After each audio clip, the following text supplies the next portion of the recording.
So today I'm going to talk about time complexity in algorithms. Okay. So programmers often asks how are often finding themselves the same two questions over and over again. Okay, the first is how much time does our algorithm need to finish, and how much space does our algorithm need for some computations. Okay, as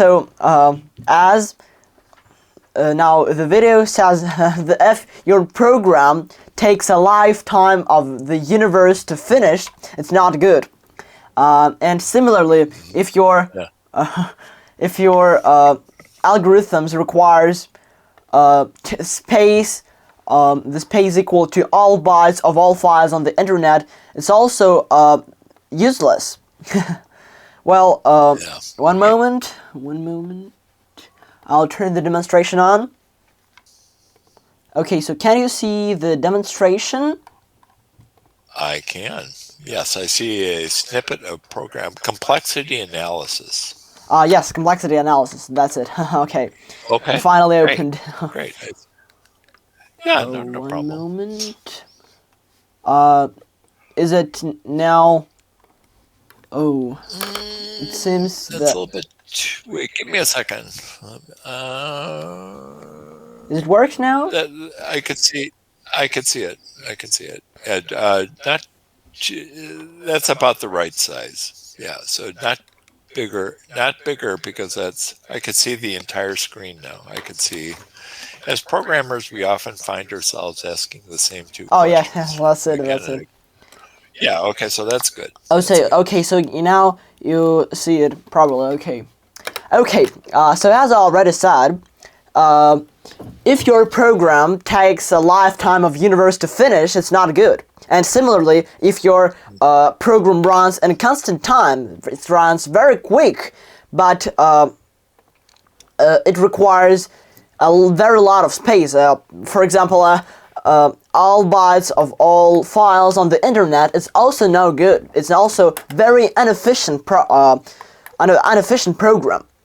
So that is why to standardize this, the programmers, so some theoretical computer scientists are using big O notation to describe some worst case scenarios.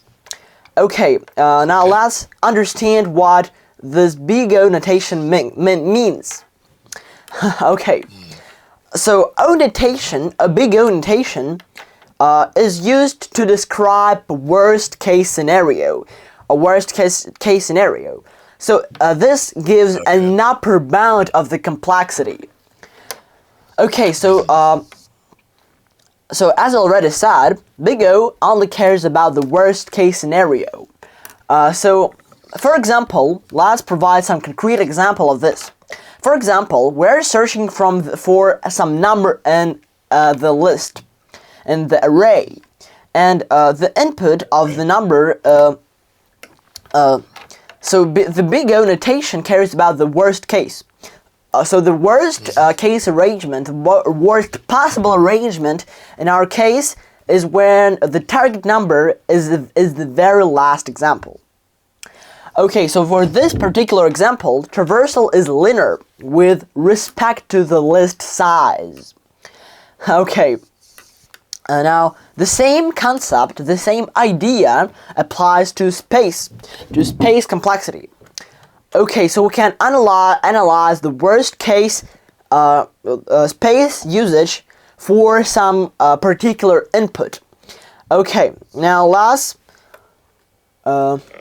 Okay, and another very important note to make is that Big O cares about what happens as the input becomes arbitrarily large or very large. Okay.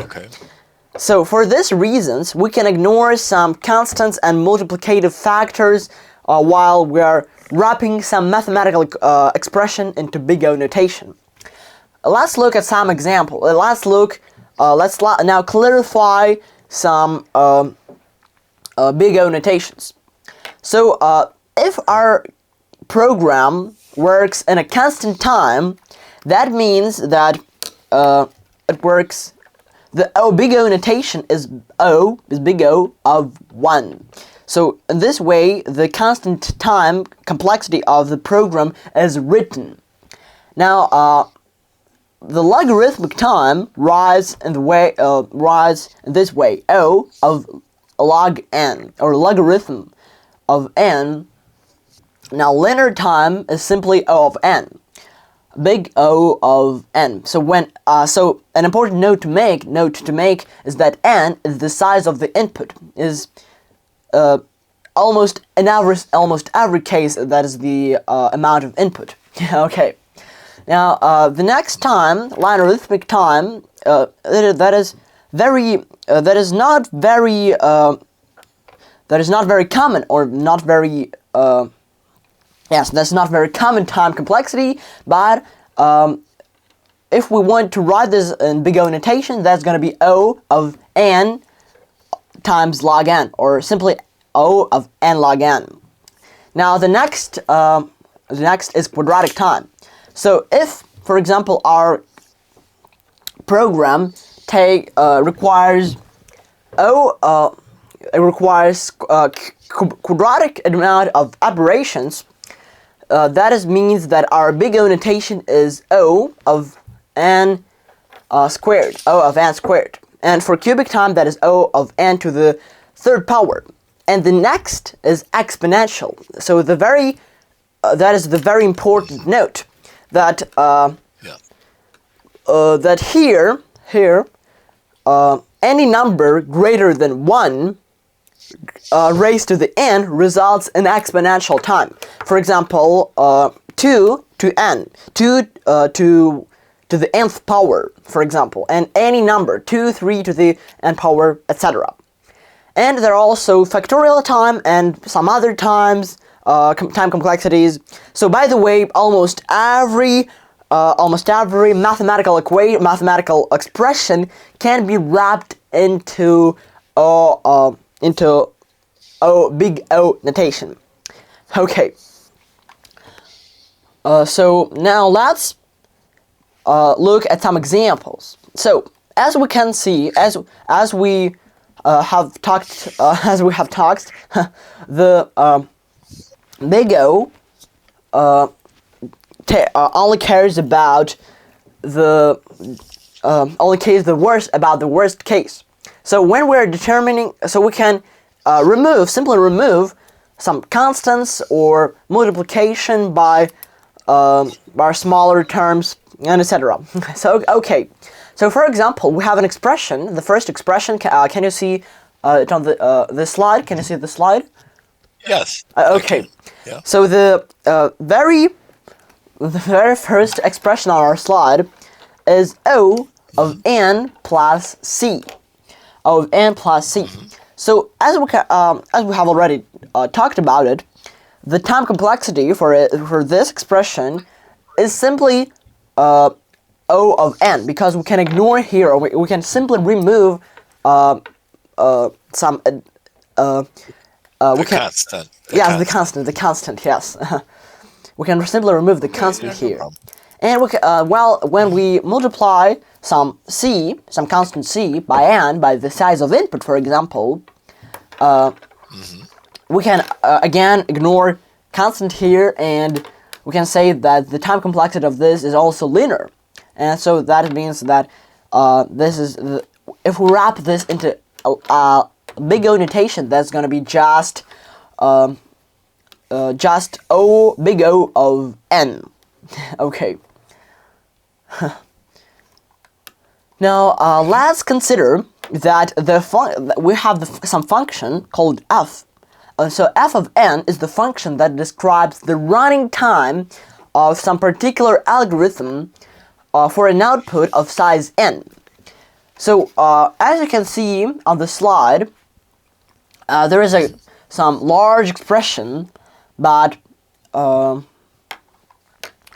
here, as we have talked before, we care only about the most dominant term.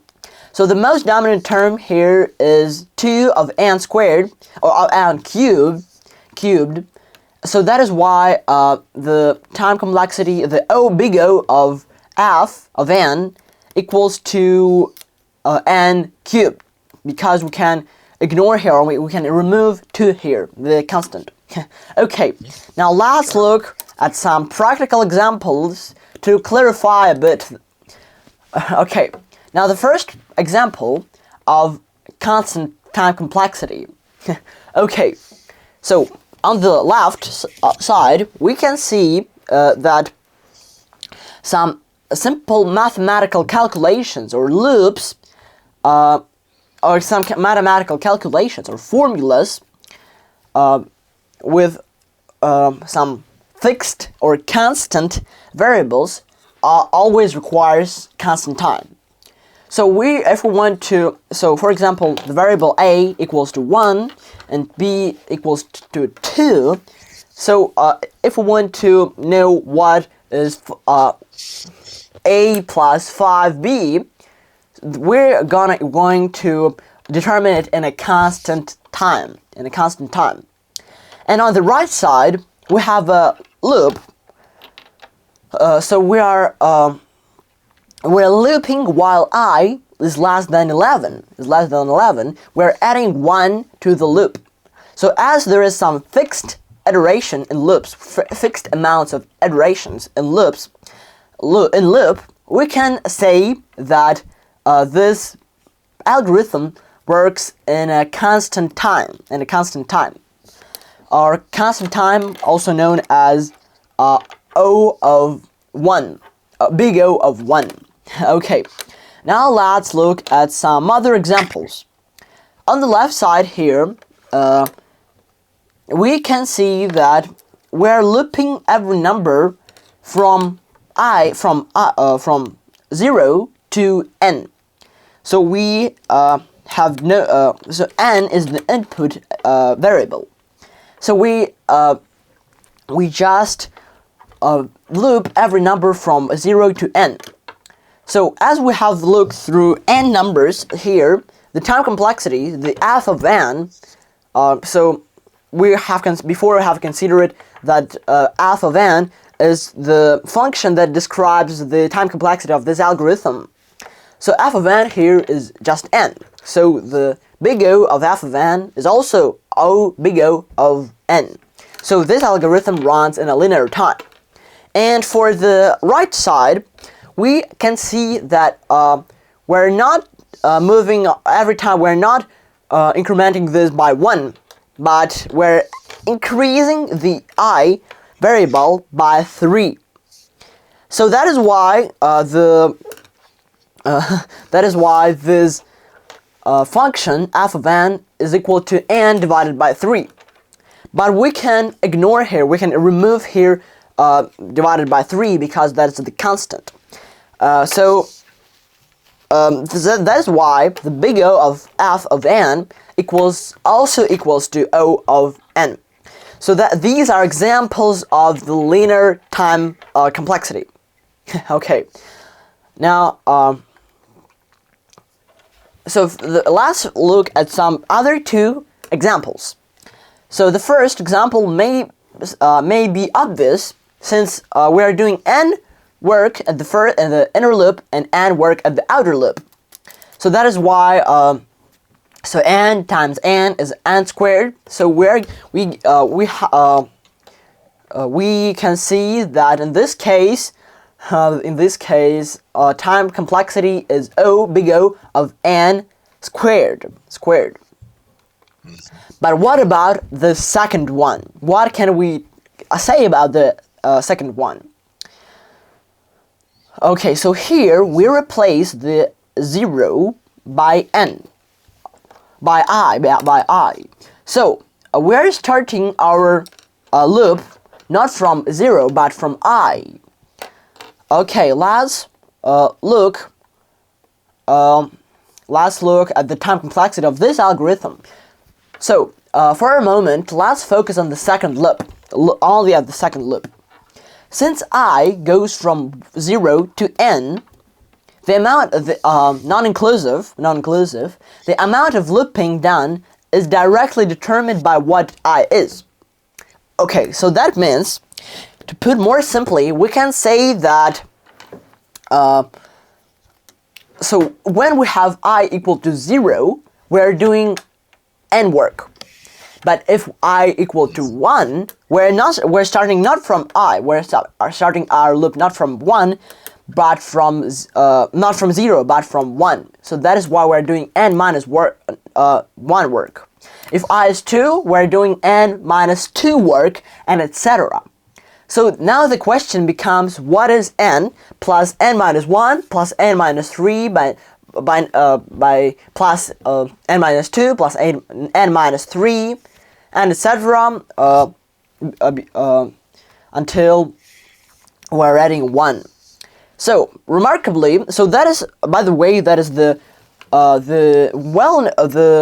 classic, some classic. So that is a very famous expression.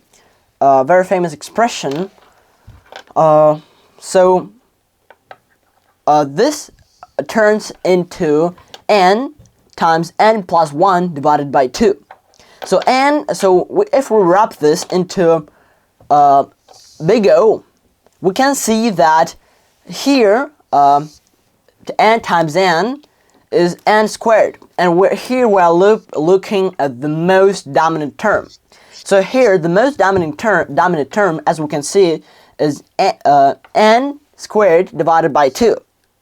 So we can ignore every constant, and we can see that O of n, big O, is equal to n squared. So here we can see that the time complexity of this algorithm is also n squared. Now let's look at a logarithmic time complexity example. Okay, logarithmic time example. So that is the classic algorithm, binary search. That is the binary search algorithm, one of the most well-known or famous algorithms. So this algorithm finds the number of the searches for some number in our array. So for example, we want to find some number in the sorted array. So we're here determining the midpoint. First we're determining the midpoint, and then if the midpoint is greater than the value, we are discarding the first half, and if it is less than the value we're searching for, we are discarding the second half. So that means that in the worst case, we're going to discard this logarithm with base 2 of n iterations. So that means that the time complexity of this algorithm, that means that the time complexity of this algorithm is big O of log n. So we can see that is the logarithmic time complexity. Okay, now let's look at this example, at big O example, another big O example. So here we have some important rule. We have an important rule that we can multiply loops. We can multiply the amount of iterations on the loops on different levels of the loops, and add those on the same level. Okay, now let's look at an example. We have an outer loop with 3n work on the outside and 2n work also inside. Okay, so there are two inner loops. We can add these time complexities, 3n and 2n. Okay, and we have to multiply that value by n. So we're doing n work in the outer loop. We're doing n. So that is another level of looping, and that's why we are multiplying n by 3n plus 2n. So 3n plus 2n is 5n, and n times 5n is 5n squared. So that is why the time complexity is equal to big O of n squared for this algorithm. Okay, so following this rule, let's find the time complexity of another algorithm. Okay, here we have two inner loops. In the first, we're doing the work of 40 because we're starting from 10, and each time we are increasing by 1 until j is less or equal to 50. So in other words, the work here is equal to 40. And another. What do you mean the work here? What do you mean the work? I'm not familiar with that term. Oh, work here or the complexity? Yes, the time complexity. So we are doing 40 iterations here. Okay. 40 iterations. Right. Okay. Yeah. Okay. Okay. So here we're doing 40 iterations. We're doing 40 iterations, and on another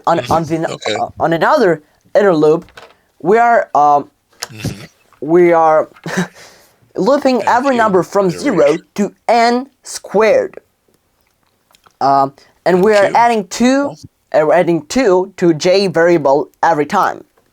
N okay. Cubed, no. So n cubed? Not n squared, but n cubed, no? Yes, n cubed. Yes, n cubed. That's right. Okay, yeah. All right. No, just checking. Okay. Yep. Okay. Yeah. And on the outer loop, we're doing 3n iterations here. 3n iterations. So the f of n is 3n times 40 plus n cubed divided by 2. We're dividing by 2 because we're adding 2 to the j every time. So that means that the time complexity here is n times 3n times 3n. There is a mistake here. It's not 3n divided by 40, but 3n times 40. Okay, 3n times 40 plus n 3n to the 4th power divided by 2. Yeah. We have divided to the 4th power because we're multiplying 3n and n to the 3rd power on n cubed divided by 2. So we are adding exponents here. And so, as the result, the time complexity is the most dominant term, and here the most dominant term is n to the 4th power. So the time complexity is equal to big O of n to the 4th power. Okay. Okay.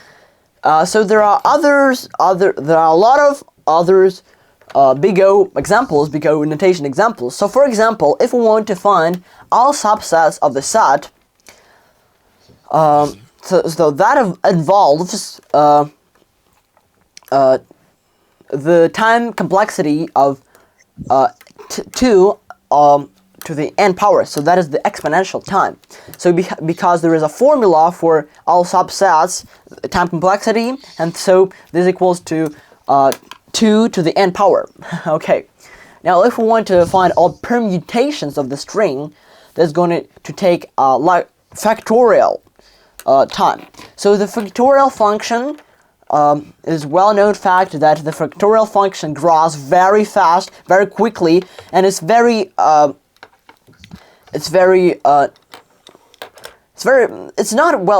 inefficient, and it's not good to use some algorithms that work in n to the factorial in your algorithm, in your program. Next, I have already been talked about. Yes, I have already talked about merge sort, and we have looked why the time complexity here is big O of n times log n. And so iterating all the cells in the matrix of size n by m, it may be obvious but that is the n times n. So the one side by the other side length. Okay.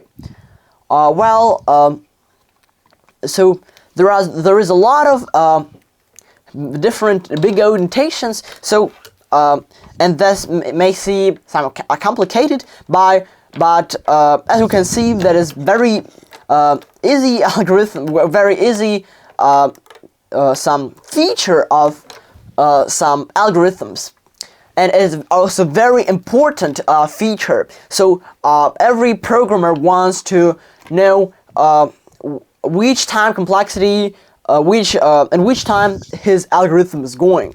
Okay, once algorithm going. Okay, well, that is the end of my talk. That's it for today. Okay, I'll now stop the demonstration.